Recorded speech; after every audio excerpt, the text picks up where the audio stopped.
नमस्कार. मी डॉक्टर सीमा गोवंडे आपल्या सर्वांचं अगदी मनापासून स्वागत करते. मागच्या वेळेला आपण चिंतामणी दादांची थोडक्यात ओळख करून घेतली होती. तर आज आपण त्यांच्याशी अजून थोडी चर्चा करणार आहोत. मागच्या वेळेला त्यांनी कशा पद्धतीने त्यांचं शिक्षण झालं आणि ते नैसर्गिक शेतीकडे कशा पद्धतीने वळले याविषयी त्यांनी अगदी आपल्याला छान माहिती सांगितली. तसंच ही नैसर्गिक शेती करताना त्यांना काय काय अडचणींना सामोरं जावं लागतं आणि काय काय चॅलेंजेस फेस करायला लागतात त्याविषयी त्यांनी सांगितलं. तर आज आपण बघत आहोत की आज ते त्यांच्या शेतातूनच आपल्याशी चर्चा करणार आहेत आणि या व्हिडिओच्या नंतर ते आपल्याला त्यांचं शेत सुद्धा दाखवणार. तर दादा, मला काही प्रश्न विचारायचे आहेत की हं. मागच्या वेळेला तुम्ही म्हणाला होता की ह्या रासायनिक शेतीची सुरुवात ही दुसऱ्या महायुद्धानंतर झाली. तर ती दुसऱ्या महायुद्धानंतर का झाली आणि कशा पद्धतीने झाली याविषयी सांगू शकाल का? हो. जर आपण याचा पेस्टिसाइड्स किंवा केमिकल्स शेतीमध्ये केव्हापासून वापर व्हायला सुरुवात झाली याचा विचार जर केला, तर त्याची हिस्ट्री खूप जुनी नाहीये. म्हणजे दुसऱ्या महायुद्धाच्या पूर्वीपर्यंत फारच अगदीच नगण्य केमिकल्स वापरले जायचे. बोर्डो बर. मिक्सचर सारखे वगैरे फक्त. कॉपर हम्म. सल्फेट किंवा नुसतं गंधक बर. याचा कधी वापर व्हायचा. बर. पण दुसऱ्या महायुद्धामध्ये जो केमिकल्सचा बऱ्याच मोठ्या प्रमाणावर युद्धासाठी वापर व्हायचा, ते बर. दुसरं महायुद्ध संपल्यानंतर त्याच्यातली बरेचशी स्फोटकं, बरेचसे केमिकल्स हे जे काही त्यांच्याकडे शिल्लक राहिलेले होते, तर बर. त्याचा अ, पिकांवर काय परिणाम होतो हे पाहण्यासाठी जेव्हा प्रयोग केले गेले, तेव्हा पिकांची वाढ ती अमोनियम नायट्रेट सारखी जी स्फोटकं आहेत, बर. तर त्याचा वापर केल्यानंतर पिकाच्या वाढीमध्ये, कारण त्याच्यामध्ये नायट्रेट्स होते, नायट्रोजन होता, त्याच्यामुळे पिकाची वाढ आणखीन जास्त हिरवेपणा येत होता, पिकांची वाढ जोमदार होत होती, असं दिसून आलं. आणि त्याच्यानंतर मग वेगवेगळे केमिकल्स कसे वापरता येतील का आणि त्याचा काय उत्पादनावर परिणाम होईल का, याचे सगळे विचार केले गेले. बर. त्याच्याच बरोबर जे आपण हरित क्रांती म्हणतो, तो हो. पण भाग त्याच्यानंतर आला, की बर. हायब्रिड वेगवेगळ्या पिकांचे डेव्हलप करणे. आणि मग हे हायब्रिड जे आहेत यांना जास्त न्यूट्रिएंट्स लागतात. ते हायब्रिड यातला सुद्धा जे काही न्यूट्रिएंटची क्वांटिटी जास्त लागायची, तर हो. ते या सगळ्या जे केमिकल सगळे फर्टिलायझर्स होते, तर त्यांना चांगले रिस्पॉन्ड करत होते. तर त्याच्यामुळे त्याचा वापर मोठ्या प्रमाणावर सुरू झाला आणि त्याच्यानंतर आपल्याकडे पण हरित क्रांती जी आली म्हणतात, तर त्याच्यामध्ये सुद्धा हेच केलं गेलं की रासायनिक खतं आणि रासायनिक औषधं यांचा वापर करून आपल्याकडचं कृषी उत्पादन वाढवण्याकडे भर दिला गेला. तर अशा रीतीने ते केमिकल्स खूप मोठ्या प्रमाणावर वापरण्यासाठी शेतीमध्ये सुरुवात झाली. बर. आणि दुसरी गोष्ट की सेंद्रिय शेती आणि नैसर्गिक शेती हे सेम शब्द आहेत का त्यांच्यामध्ये काही फरक आहे? म्हणजे आम्ही कॉमनली सेंद्रिय म्हणजेच नैसर्गिक असं समजतो, तर हा ते सेम आहे का, त्याच्यात काही फरक आहे? हा म्हणजे या भागाकडे जाण्यापूर्वी आपण जे रासायनिक केमिकल्सच्या बाबतीमध्ये आता जर म्हटलं आपण, हो. तर ते रासायनिक केमिकल्स म्हणल्यानंतर जनरली सगळ्यांना वाटतं की खतं म्हणून. हो. पण सध्या जे शेतीसाठी जे वेगवेगळे केमिकल्स वापरले जातात, ते चार प्रकारचे वेगवेगळे असतात. एक हो. आहे ते म्हणजे रेग्युलर खतं वापरण्याचे केमिकल्स हा. आहेत. बरं. दुसरे आहेत ते कीटकनाशकं आहेत. हो. म्हणजे जे वेगवेगळे किडे, आळ्या हो. किंवा हो. काही किडे जे आपल्या पिकांवर हे होतात, तर त्यांना मारण्यासाठीचं म्हणून त्यांना कीटकनाशकं म्हणतात. दुसरं आहे वेगवेगळे फंगस, म्हणजे बुरशीमुळे वनस्पतींवर काही रोग येतात. हम्म. तर ते रोग म्हणजे ती बुरशी नष्ट करण्यासाठीचे म्हणून बुरशीनाशकं. आणि आणखीन एक मोठा प्रश्न आहे याच्यासाठी शेतीमध्ये, तो म्हणजे शेतामध्ये येणारी वेगवेगळी तण. तर हे तण जे आहेत, तर ते तण नष्ट करण्यासाठीचं जे आहेत तर त्यांना तणनाशक म्हणतात, विडीसाईड असं म्हणतात. तर हे असे 4 वेगवेगळ्या प्रकारचे केमिकल्सच्या स्वरूपामध्ये शेतीमध्ये वापरले जातात. बर. शेतामध्ये वापरले जातात. तर ते केमिकल्स जेव्हा शेतामध्ये मातीमध्ये टाकले जातात किंवा त्या येतोय ना आवाज? हो, येतोय. हा. येतोय येत. तर ते जेव्हा फवारणी त्याची केली जाते, त्याची फवारणी केली जाते किंवा शेतामध्ये टाकले जातात, मातीमध्ये मिक्स केले जातात, तर ते फक्त कीटक मरतात असं नाही, तर त्याचे अवशेष जे आहेत हे मातीतून, पाण्यातून, तसेच जे किडे, पक्षी खातात, किंवा ती फळं किंवा त्या भाज्या जे ज्याच्यावर वेगवेगळे पक्षी भक्षण करतात, तर हो. ते मासे अशा माध्यमातून ते पूर्ण फूड चेन मध्ये आणि वेगवेगळ्या सजीवांमध्ये येतात आणि त्याचे पुष्कळ दुष्परिणाम आपल्याला पाहायला मिळतात. हो. पण मग किती फवारणी करायची याच्याविषयी काही योजना आहे का, किंवा कोणी असं मॉनिटर करतं का, की पिकांवरती किती डोस अपेक्षित आहे आणि ऍक्च्युअल मध्ये किती केला जातो? याची काहीच कुठेच काही म्हणजे त्याची पाहणी करणं किंवा त्याच्यावर नियंत्रण ठेवणं हा कुठलाच भाग नाहीये. हे सर्वस्वी शेतकऱ्यावर अवलंबून आहे. आणि शेतकरी स्वतः त्याच्याविषयी जागरूक नसल्यामुळे त्याचा फक्त एकच हे असतो की आपलं पीक वाचवायचं. पीक वाचवायचं कशासाठी, तर त्या पीक नंतर आपल्याला पैसे त्याच्यातून आपल्याला मिळतील. जर हे पीक खराब झालं तर आपण त्याच्यासाठी केलेली मेहनत, त्याच्यासाठी खर्च केलेला पैसा, हे सगळं वाया जाईल. तर याच्यासाठी ते पीक वाचवण्यासाठी म्हणून शेतकरी ते किती डोस मध्ये पाहिजे, कोणतं केमिकल खरंच वापरायला पाहिजे, याचा काही न वापर करता किंवा याचा काही विचार न करता किंवा खरंच कोणी हे त्याचा विचार करत नाही. काही वेळेला तर मी आमच्या आजूबाजूच्या याच्यामध्ये बघतो, तर एक रुटीन म्हणून त्या कीड आलेली असू देत नाही तर नसू देत, एक रुटीन म्हणून या कीटकनाशकांची, बुरशीनाशकांची फवारणी केली जाते. पण ह्याविषयी एक जनजागृती करण्याच्या दृष्टीने काही पावलं उचलली जात आहेत, किंवा त्या दृष्टीने काही ऍक्टिव्हिटीज होत आहेत का सध्या? या दृष्टीने काहीच ऍक्टिव्हिटीज होत नाहीयेत आणि अजिबात तसं दिसतही नाहीये. याचं साधं सोपं कारण हे आहे की याच्या पाठीमागे हे केमिकल्स जे आहेत, या केमिकल्सच्या पाठीमागे खूप मोठी केमिकल इंडस्ट्रीची लॉबी आहे आणि त्याच्यामध्ये खूप मोठं अर्थकारण त्याच्यामध्ये आहे की कितीतरी कोट्यावधी रुपयांची ती सगळी यंत्रणा आहे. म्हणजे प्रोडक्शन आहे, त्याचं लॉजिस्टिक्स आहे, वेगवेगळे दुकानदार आहेत, त्यांच्यासाठी दिलं जाणारं कमिशन आहे. अशा सगळ्या खूप मोठ्या अर्थकारणामुळे या गोष्टीकडे फारसं कोणी लक्ष देत नाही आणि प्रत्यक्ष खरं तर त्यांना हे लक्ष द्यायला पाहिजे, कारण जे पण उपलब्ध आहे त्याच्यामध्ये जे विषारी घटक आहे त्याच्यापर्यंत, स्वतःपर्यंत, त्यांच्या फॅमिलीपर्यंत पण पोहोचतात. तरी सुद्धा त्यांना याकडे लक्ष द्यावं असं वाटत नाही खरं तर. म्हणजे इथं खरं तर फारच विचार करण्यासारखी आणि दुःखद बाब आहे. म्हणजे मध्यंतरी माझ्या पाहण्यामध्ये काही व्हिडिओज आले होते की ज्याच्यामध्ये पंजाब सारख्या ठिकाणी कॅन्सर ट्रेन त्यांना सुरू करायला लागलेली आहे, की एवढे कॅन्सर पेशंट्स सध्या वाढत आहेत. तर तरी सुद्धा अजून शेतकरी नैसर्गिक शेतीकडे का वळत नसतील, तुम्हाला काय वाटतं?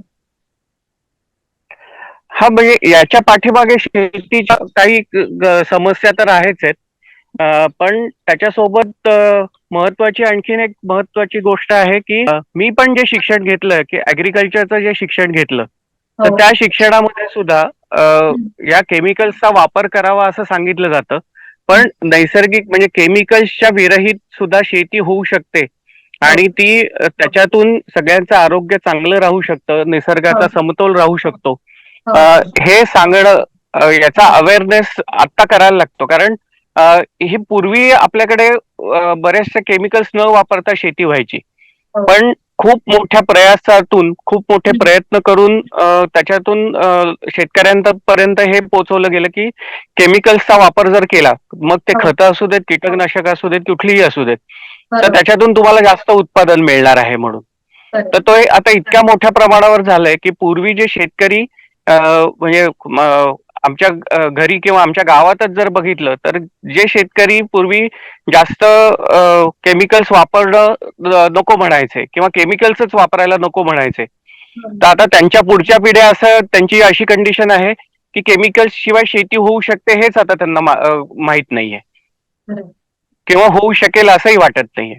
दुसऱ्या बरोबर. बाजूनी हे पण आहे की जे पण शेतीतल्या मुख्य समस्या आहेत, जेव्हा नैसर्गिक किंवा विषमुक्त शेती करायची असेल केमिकल्स न वापरता, तर त्याच्यासाठी खूप जास्त मोठ्या प्रमाणावर लेबर लागतं.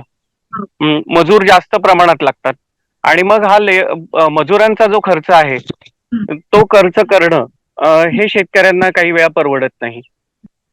तसंच सेंद्रिय किंवा सेंद्रिय म्हणण्यापेक्षा कुठल्याही विषमुक्त पद्धतीचा जो काही शेतमाल आहे त्याच्यासाठीची अशी काही वेगळी बाजारपेठ नाहीये किंवा त्याच्यासाठीचा प्रत्येक शेतकऱ्यासाठी उपलब्ध अशी काही व्यवस्था नाहीये की जेणेकरून त्याला त्याच्यातून काही ना काहीतरी मॉनिटरी गेन्स मिळतील असं. म्हणजे आता हाही आम्ही असं. तुमच्या सगळ्यांची जी काही धडपड बघतोय ती तुम्हालाच शेतामध्ये राबायचं आहे, तुम्हालाच ग्राहक शोधायचे आणि तुम्हालाच तिथे विकायला उभं राहायला लागतं. हो, बाकीच्या शेतकऱ्यांच्या बाबतीमध्ये जसे काही मध्ये टप्पे असतात तसं बरोबर, त्यामध्ये कोणतेही टप्पे नसल्यामुळे त्या दृष्टीने बरोबर. तो तयार झालेला माल विकण्यासाठी तुम्हालाच खूप हो, मेहनत घ्यायला लागते. सो बरोबर. या दृष्टीने आता आपण ही जी काही ऍक्टिव्हिटी उपक्रम सुरू केलेलाच आहे तर तो हो, अजून ठिकठिकाणी सुरू करण्यासाठी मी सगळ्या प्रेक्षकांना आवाहन करते की ज्यांना ज्यांना शक्य आहे त्यांनी त्यांनी आपापल्या एरियामध्ये हा उपक्रम जरूर सुरू करावा. बरोबर. याच्यात मला फक्त तुम्हाला हे विचारायचं आहे की सेंद्रिय शेती आणि नैसर्गिक शेती ही दोन समानार्थी शब्द आहेत, म्हणजे सेम आहे का त्याच्यात काही फरक आहे? तर या सेंद्रिय शेती आणि नैसर्गिक शेतीमध्ये खूप मोठा फरक आहे. दोन्हीचा उद्देश खरं तर एकच आहे की विषमुक्त शेती करावी, केमिकल्स शेतामध्ये वापरू नयेत म्हणून. पण सेंद्रिय शेती करत असताना जे पण शेतासाठी पिकाच्या वाढीसाठी आवश्यक आहेत अशा गोष्टी ज्या आहेत या खूप वेगवेगळ्या असतात. म्हणजे त्याच्यामध्ये कंपोस्ट तयार केलं जातं जे की अनारोबिक रेस्पिरेशन मधून ते तयार होत असतं. वेगवेगळ्या सडण्याच्या कृती आहेत. तर या कृतींद्वारे ते कंपोस्ट किंवा सेंद्रिय खत तयार केलं जातं. दुसरं आहे की पोल्ट्री वेस्ट असेल किंवा अॅनिमल स्लॉटर हाऊस मधलं वेस्ट असेल किंवा हाडांचा चुरा असेल, अशा खूप वेगवेगळ्या गोष्टी त्याच्यामध्ये वापरल्या जातात. ज्या की खरं तर त्याच्यामुळे ऑलरेडी त्या प्राण्यांमध्ये किंवा त्या सगळ्या गोष्टीमध्ये जे केमिकल्स वेगवेगळे वापरले जातात तर ते केमिकल्स ऑटोमॅटिक त्याच्यासोबत शेतामध्ये येतात आणि पिकांमध्ये पण त्याचे अवशेष राहू शकतात. व त्यामुळे सेंद्रिय शेती जी आहे तर ती सेंद्रिय शेती ही कन्सेप्ट पूर्ण अशा पद्धतीवर आधारित आहे की जे आपण केमिकल्स वापरतो तर ते केमिकल्स वापरण्याच्या ऐवजी सेंद्रिय कुठल्या तरी पद्धतीची औषधं वापरायची. जी खतं वापरतो त्याच्याऐवजी मग समजा पोल्ट्रीचं खत असेल किंवा आपलं कचरा खत असेल तर अशा पद्धतीचं जे शहरांमधला कचरा असतो तो शेतात आणून टाकणं. तर अशा पद्धतीचं जे आहे ते मुळातच प्रदूषण युक्त आहे सगळं आणि त्यांनी आणखीन पण शेती प्रदूषित होऊ शकते. जे शेतामध्ये नसलेले घटक आपण बाहेरून आणून त्याच्यामध्ये टाकतोय. अशा याच्यामुळे ती जी पद्धत आहे ती म्हणजे मी जेवढा अभ्यास केलाय त्याच्यानुसार की त्याच्यामध्ये आपल्याला जो मुख्य भाग साध्य करायचा आहे की आपल्या अन्नामध्ये विष यायला नको, तर तो तितकासा साध्य केला जात नाही. अ, याच्या उलट जी नैसर्गिक शेती आहे आणि जे सुभाष पाळेकर कृषी याच्यानुसार मी शेती करतो किंवा काही शेतकरी आपले जे तिथे येतात ते शेती करतात, तर याच्यामध्ये मुख्य भाग जो असतो हा देशी गाईचं शेण आणि गोमूत्र यांचा वापर करून आणि शेतामध्येच उपलब्ध असलेल्या वेगवेगळ्या वनस्पतींचा वापर करून त्याचा वापर शेतीसाठी करतो. जे जीवामृत तयार करणं आहे किंवा मिरची, लसूण, कडुलिंबाचा पाला हा देशी गाईच्या गोमूत्रामध्ये उकळून त्याचा अर्क करून मग ते शेतीमध्ये फवारणं करणं असेल, कीटकनाशक किंवा ताक आहे तर ताकाची फवारणी करणं आहे. तर अशा वेगवेगळ्या ज्या नैसर्गिक गोष्टी आहेत ज्याचे की साईड इफेक्ट होण्याचा प्रश्नच नाहीये, याचा वापर या पद्धतीच्या शेतीमध्ये होतो. त्यामुळे तुम्ही पण आता पाहिलं असेल, आपण जे 2 आठवडे किंवा तुम्ही त्याच्या अगोदर तुम्ही जो नैसर्गिक शेतमाल घेत होतात, तर त्याची गुणवत्ता, त्याची चव ही खूप वेगळी असते. अ, अ, याच्याच बरोबर मी हे पण अनुभवलंय की जेव्हा मी शेती करायला सुरुवात केली तेव्हा पहिल्याच वर्षी जे आपल्या शेतातली भाजी होती त्याची गुणवत्ता अशी होती की 10-10 वर्षापासून जे सेंद्रिय करणारे शेतकरी होते, त्यांचा शेतमाल घेणारे जे कोणी व्यापारी होते किंवा काही लोक होते, तर त्यांनी स्वतःहून सांगितलं की आम्ही यांच्या शेतातली 10 वर्षापासून त्यांच्या सेंद्रिय शेतातली भाजी खातोय. पण यांच्यापेक्षा तुमची जी नैसर्गिक भाजी आहे ही जास्त चांगली आहे, चव चांगली आहे आणि गुणवत्ता पण याची जास्त चांगली आहे, असं त्या लोकांकडनं फीडबॅक आले होते. बरोबर. आणि आता तुम्ही जे जीवामृताविषयी म्हणाला, ते हो. जीवामृत म्हणजे नक्की काय आहे? हा. तर आता जीवामृत हे खरं तर एक प्रकारचं आपण जसं दुधाचं दही करण्यासाठीचं विरजण लावतो, तर त्या प्रकारचं ते विरजण आहे. मग हे विरजण कशासाठी? तर आपल्या जमिनीमध्ये, मातीमध्ये जी वनस्पतींना लागणारी जे पण काही एलिमेंट्स आहेत, तर हे मुबलक प्रमाणात असतात. पण ते वनस्पतींना उपलब्ध करून देण्याचं काम हे अनंत कोटी जीवाणू करत असतात. मग वर्षानुवर्ष आपल्याकडे जे केमिकल्स वापरले गेले, तर त्याच्यातून हे जी बायोडायव्हर्सिटी, जैवविविधता होती या जीवाणूंची, ही कमी झाली. त्याच्याचबरोबर गांडुळांची पण संख्या जी फार महत्वाची, गांडूळ हे शेतीसाठी फार महत्वाचं काम करतात, न्यूट्रिएंट्स अवेलेबल करून देण्यासाठीचे, तर त्यांची पण संख्या खूप कमी झाली. तर ही संख्या वाढवणं हे नैसर्गिक शेती करण्याकडे त्याचा जास्त भर असतो. मग हेच काम जे आहे हे जीवामृताच्या माध्यमातून साध्य होतं.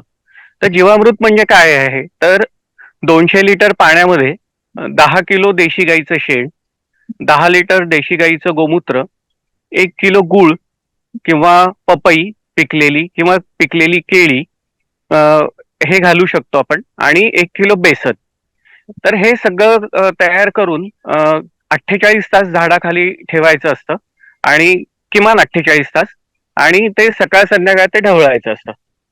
तर आता हे करताना हे विरजण कसं आहे, तर सुभाष पाळेकर गुरुजी जे आहेत त्यांनी जे हे तंत्र विकसित केलं, तर त्यांनी देशी गाईचं शेण जेव्हा त्याची तपासणी केली प्रयोगशाळेमध्ये, तर तेव्हा त्यांच्या असं लक्षात आलं की 1 चमचाभर म्हणजे 10 ग्रॅम देशी गाईच्या शेणामध्ये अनंत कोटी जीवाणू आहेत आणि जे की शेतीसाठी आणि पूर्ण म्हणजे नैसर्गिक समतोल राखण्यासाठी आवश्यक आहेत.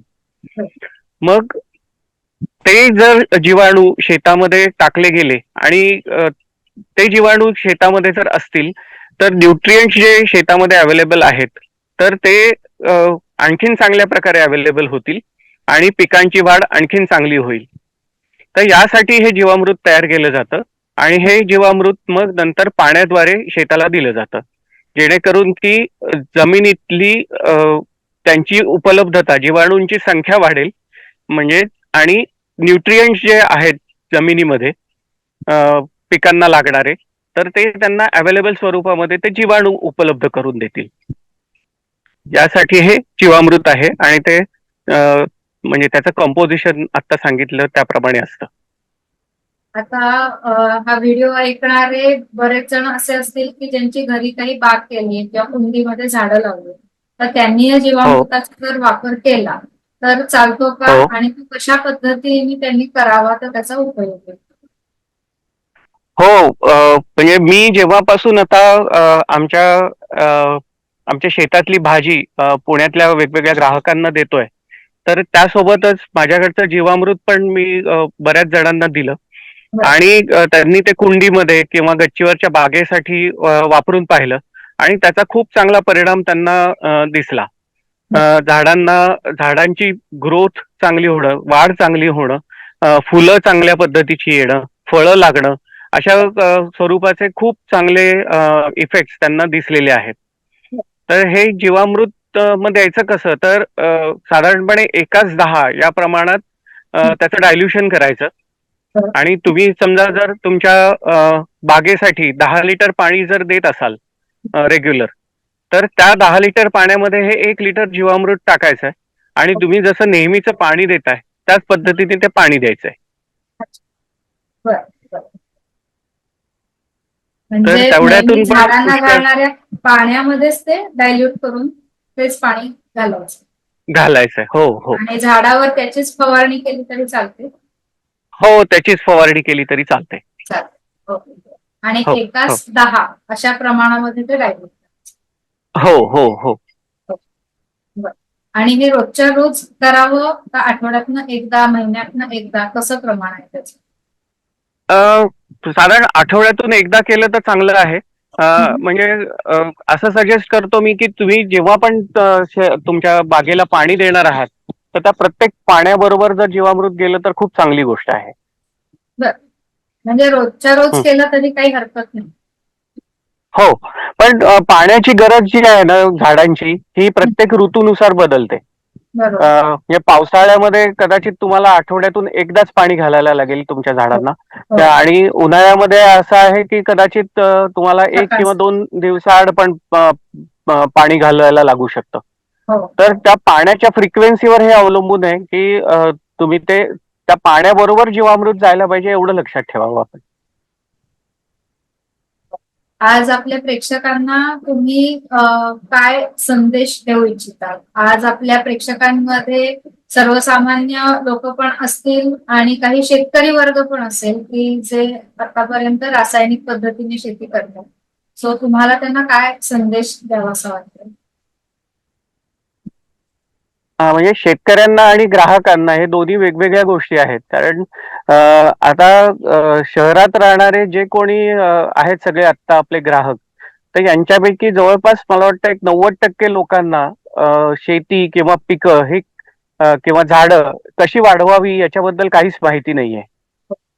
तर त्यामुळे त्यातला फक्त एवढंच सांगेन की आपण आपलं जे अन्न खातोय आपण, तर ते कशा पद्धतीने उगवलं जातंय, ते उगवत असताना कुठल्या कुठल्या गोष्टींचा वापर होतोय आणि त्या अन्नाचा आपल्या शरीरावर, आपल्या कुटुंबाच्या आरोग्यावर काय परिणाम होतोय याचा थोडासा अभ्यास करून त्याच्यानंतर जर आपण याच्या कडे पाहिलं, शेतीकडे आणि सगळ्या गोष्टींकडे, तर आपल्या लक्षात येईल की नैसर्गिक शेती करणं आपल्या आरोग्यासाठी किती आवश्यक आहे किंवा नैसर्गिक जे सगळे शेतमाल आहे तो आपल्या अन्नामध्ये असणं किती आवश्यक आहे. आणि त्याच्यामुळे मग तो शेतमाल आपण घ्यायलाही हवा आणि असे जे कोणी नैसर्गिक शेती करणारे शेतकरी आहेत यांच्याशी तुम्ही आणखीन जास्त संपर्क करून जर तुम्ही जसे फॅमिली डॉक्टर असतात, तर त्याचप्रमाणे एक फॅमिली शेतकरी पण तुमच्याशी जोडून ठेवा, जेणेकरून की तो कुठलाही स्वार्थ न ठेवता तुम्हाला शुद्ध स्वरूपाचं अन्न देऊ शकेल. आणि शेतकरी मित्रांसाठी तर मी एवढंच सांगेन की जर रासायनिक शेती करत असू आपण, तर त्याचे किती मोठ्या प्रमाणावर दुष्परिणाम होतात हे पंजाब काय किंवा इथं कोल्हापूरमध्ये सुद्धा काय याच्यातून सिद्ध झालेलं आहे की रासायनिक शेतीचे दुष्परिणाम फक्त ते खाणाऱ्यांवर नाही तर ते शेती करणाऱ्यांवर पण पुष्कळ प्रमाणात होत आहेत. हो. तर याच्याकडे थोडस बघून आपण जी काही शेती पद्धती करतोय तर त्या शेती पद्धतीचा अभ्यास करून त्याच्यामध्ये जी आपली नैसर्गिक शेती आहे, सुभाष पाळेकर कृषी याच्यामध्ये जे देशी गाईचा शेण आणि गोमूत्राचा वापर करून जी शेती केली जाते तर त्याचाही व्यवस्थित अभ्यास करून सुरुवात जर करायची असेल तर किमान आपल्याला लागणारा भाजीपाला 1 किंवा 2 गुंठ्यावर करून सुद्धा आपण त्याचा प्रयोग करून बघू शकतो आणि त्याचा आपल्या आरोग्यावर काय परिणाम होतो हे आपण पाहून मग सगळ्या समाजासाठी आपण ही शेती थोडस करणं कष्टदायक जरी असलं तरी सुद्धा करणं किती मोठं समाधानाची गोष्ट आहे ही प्रत्येकाला अनुभवता येईल. आणि जर याविषयी कोणाला शिकण्याची इच्छा असेल किंवा मार्गदर्शन हवं असेल तर हे या पद्धतीचं मार्गदर्शन त्यांना कुठून मिळू शकतं? या पद्धतीचं मार्गदर्शन वेबसाईट तर आहेच आहे, इंटरनेटवर याविषयी माहिती आहे, युट्यूबवर बरेचसे व्हिडिओ आहेत, स्वतः सुभाष पाळेकर गुरुजी यांचे बरेचसे व्हिडिओज याच्यामध्ये आहेत. त्याच्यानंतर या पद्धतीची शेती करणाऱ्यांच्या शेतावर शिवार फेऱ्या आयोजित केल्या जातात ज्याच्यातून की सर्व शेतकऱ्यांना हे दाखवलं जातं प्रत्यक्ष शेतावर जाऊन की अशा पद्धतीने शेती करणं फक्त शक्य आहे एवढंच नाही तर ती खूप चांगल्या पद्धतीने होऊ शकते आणि त्याला ग्राहकांचा सुद्धा चांगल्यापैकी प्रतिसाद मिळू शकतो. आज तुमच्याकडनं खूपच मोलाचं आम्हाला मार्गदर्शन मिळालेलं आहे. आता पुढच्या व्हिडिओमध्ये आम्हाला तुमचं शेत, तुमची गोशाळा हे बघायला नक्कीच आवडेल. तेव्हा आपण भेटूया पुढच्या व्हिडिओ. नमस्कार. नमस्कार.